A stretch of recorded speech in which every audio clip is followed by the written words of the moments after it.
This is Ben with bkashaaudio.com, and in this video I want to show you a new track that I'm working on. It's got a cool noise-based sound, and I wanted to show you how I made it. I'm going to play back a section of the track.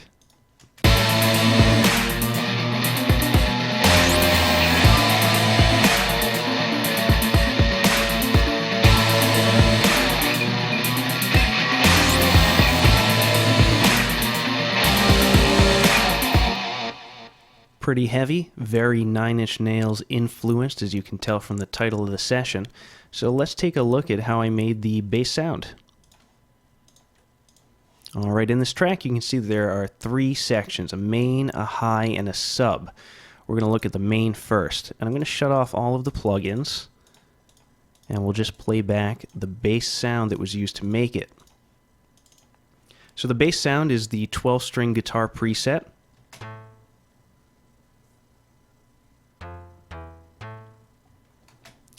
That is not exciting at all, and not what you would expect a bass to start with.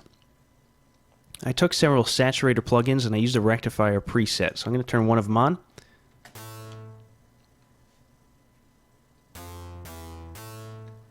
Pretty crunchy 12-string guitar, but it's no bass.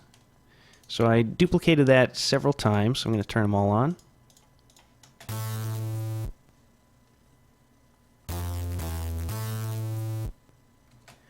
That's a ridiculous amount of distortion, but you can tell it increases the decay of the bass sound.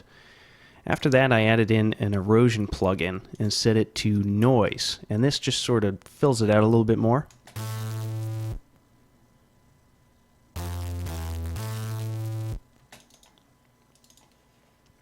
After that, an instance of Guitar Rig. Now, the instance of Guitar Rig only has cabinet emulation in it. I'm using a 4x12 cabinet and a dynamic mic to make it sound like it's coming out of an actual amp.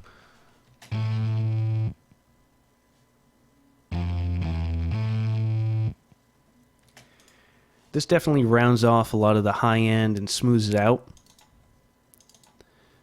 A brick wall limiter after that. A little EQ. And this auto pan effect, this is the chopper preset, and this causes the signal to pan left and right very rapidly.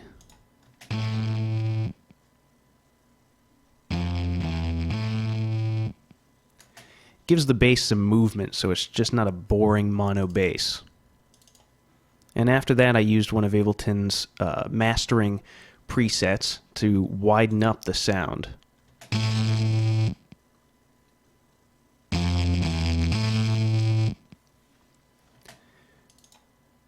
So we've got quite a bit of compression and distortion.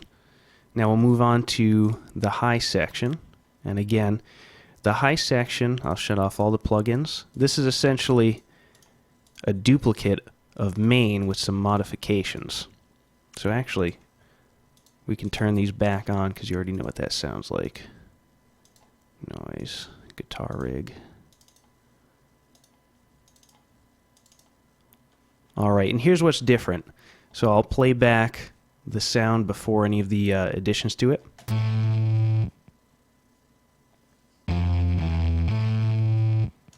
Alright, here's where it changes up. I have an instance of Camel Fat, and Camel Fat is running it through yet another distortion. This time with a little bandpass filter to remove some of the low end. And that's what this sounds like with it on.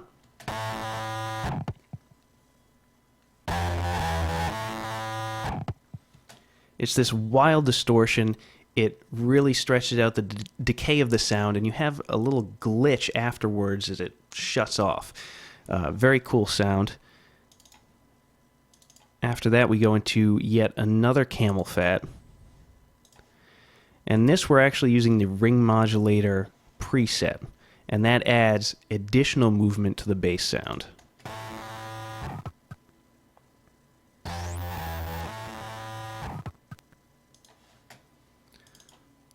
Then we go into an EQ8 that cuts off a lot of the low end, pretty extreme, because all we want is the high end for this. We want to fill out the high end to add some bite to the bass sound. We have our chopper, and then our mastering preset. So I'm going to play both of those together, the main and the high.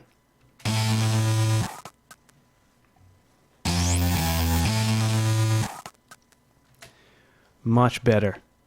Now we'll look at the sub bass. So the sub bass for the verse is just a simple sine wave bass tone.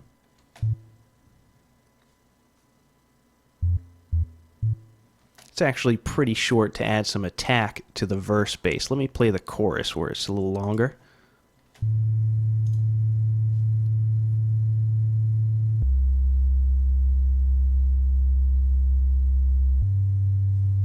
And that just fills out the bottom end. So we're going to stick with the chorus. I'm going to play all three of them together.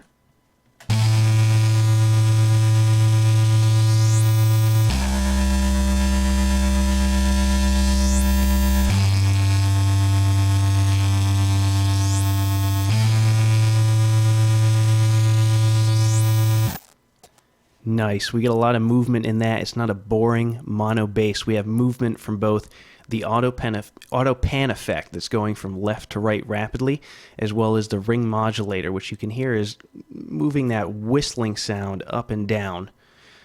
So that is how I made the noise bass. If you like this video, don't forget to subscribe and visit bkashaaudio.com for more tutorials and videos. And I'll just play out with this chorus.